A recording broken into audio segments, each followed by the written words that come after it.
Hello, hi aunty. ಕಿಚನ್ಗೆ ಸ್ವಾಗತ. ಇವತ್ತು ಏನಪ್ಪ ಅಂದರೆ ಇವತ್ತು ಹೆಲ್ದಿದು ಪೌಡ್ರಾದರೂ ಮಾಡ್ಕೋಬೋದು, ಇಲ್ಲ ನಾವು ಇದನ್ನು ಏನು ಉಂಡಿನಾದರೂ ಕಟ್ಕೋಬೋದು. ನಾವು ಉಂಡೆ ಕಟ್ಲಿಕ್ಕೆ ಮಾಡ್ತಾಯಿದ್ದೀನಿ.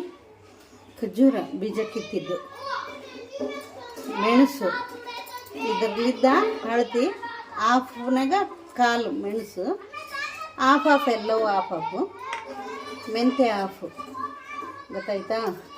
ಇವು ಕಲ್ಲಂಗಡಿ ಬೀಜ ಹಾಫು, ಇವು ಕರ್ಬೂಜ ಬೀಜ ಹಾಫು, ಇವು ಕುಂಬಳಕಾಯಿ ಬೀಜ ಹಾಫು, ಕರ್ಬೂಜ ಬೀಜ ಹಾಫು. ಇವು ವಾಳ್ವಿ ಅಂತಾರೆ. ಇವು ಬಾಣ್ತಿಯರ್ಗೆ ಕೊಡ್ತಾರೆ, ಹಡ್ದಿರೋ ಬಾಣ್ತಿಯರ್ಗೆ ಕೊಡ್ತಾರೆ, ದೊಡ್ಡರಾದವ್ರಿಗೆ ಕೊಡ್ತಾರೆ. ನಾವು ಎಲ್ಲರೂ ತಿನ್ಬೋದು. ಏಜ್ ಆದವರಂತೂ ಮುಖ್ಯ ತಿನ್ಬೇಕು. ಕಷ್ಟವಿದ್ದು ಕೆಲಸ ಮಾಡೋರಂತೂ ಫಸ್ಟ್ ಆಫ್ ಆಲ್ ತಿನ್ನಬೇಕು. ಇದು ಕಾಲು ಮೆಣಸು, ಕಾಲು ಈ ಬಟ್ಲಿಕ್ಕೆ ಎಲ್ಲ ಹಳದಿ ಹಾಫ್ ಹಾಕಿದರೆ ಮೆಣಸು ಕಾಲು, 2 ಶೇಂಗಾ ಬೀಜ. ಇವನ್ನೆಲ್ಲ ಡ್ರೈ ರೋಸ್ಟ್ ಮಾಡಿಕೊಂಡು, ಇದಿಲ್ಲ ಖರ್ಜೂರ ಬಿಟ್ಕೊಂಡು ಇವೆಲ್ಲ ಡ್ರೈ ರೋಸ್ಟ್ ಮಾಡ್ಕೋಬೇಕು. ತುಂಬ ಹೆಲ್ತಿಗೆ ಬೆನಿಫಿಟ್ ಐತಿ, ಹೆಲ್ತಿಗೆ ಒಳ್ಳೆಯದು.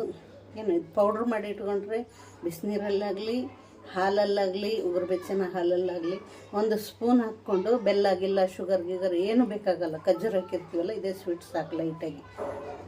ಇವನ್ನೆಲ್ಲ ಪುಡಿ ಮಾಡಿ ಇಟ್ಕೊಂಡಿರಂದರೆ ಗಾಜಿನ ಬಟ್ಲದಾಗ ಇದನ್ನು ಬೆಳಗ್ಗೆ ಎದ್ದು ಕೂಡ ಹಾಳೊಟ್ಟಿಗೆ ಕುಡ್ದಿರಂದ್ರೂ ಒಳ್ಳೆಯದು, ಇಲ್ಲ ಟಿಫನ್ ಮಾಡಿ ಕುಡಿದ್ರೂ ಒಳ್ಳೆಯದು.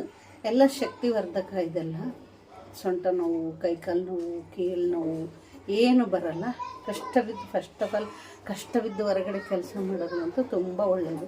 ಉಂಡೆ ಕಟ್ಟಿಟ್ರೆ ದಿವಸ 1 ಉಂಡೆ ತೊಗೋಬೋದು, ಇಲ್ಲ 2 ಉಂಡೆ. ನಿಮಗೆ ಯೋಗ್ತಿದ್ರೆ, ಇವೆಲ್ಲ ಕಾಸ್ಟ್ಲಿ ಅಲ್ಲ, ಯೋಗ್ತಿದ್ರೆ ನಿಮಗೆ ನಾವು ತಿಂತೀವಿ 2 ಒಪ್ಪತ್ತು ಅನ್ನಂಗಿದ್ರೆ ರಾತ್ರಿ 1, ಬೆಳಗ್ಗೆ 1, ದಿನಕ್ಕೆ 2 ಒಪ್ಪತ್ತು ತಿಂದಿವಂದರೆ 1 ಒಪ್ಪತ್ತು ಊಟ ಬಿಟ್ಟರು ಸಹ ಅದು ಸರಿ ಹೋಗುತ್ತೆ. ಇದು ಅಡ್ಜಸ್ಟ್ ಆಗುತ್ತೆ.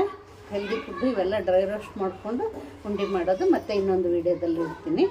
ಬಾಯ್. ಸಬ್ಸ್ಕ್ರೈಬ್ ಮಾಡ್ಕೊಳ್ಳಿ, ಲೈಕ್ ಮಾಡಿ. ಚೆನ್ನಾಗಿರೋ ವೀಡಿಯೋ ಕೊಡ್ತಿರ್ತೀನಿ. ಏನು ಕಷ್ಟ ಬೀಳೋದಲ್ಲ, ಸ್ವಲ್ಪ 100 ರೂಪಾಯಿನಲ್ಲೇ ಆಗೋಗುತ್ತೆ, 100-200 ರೂಪಾಯಿನಲ್ಲೇ ಆಗೋಗುತ್ತೆ. ಬಾಯ್. ಲೈಕ್ ಮಾಡಿ.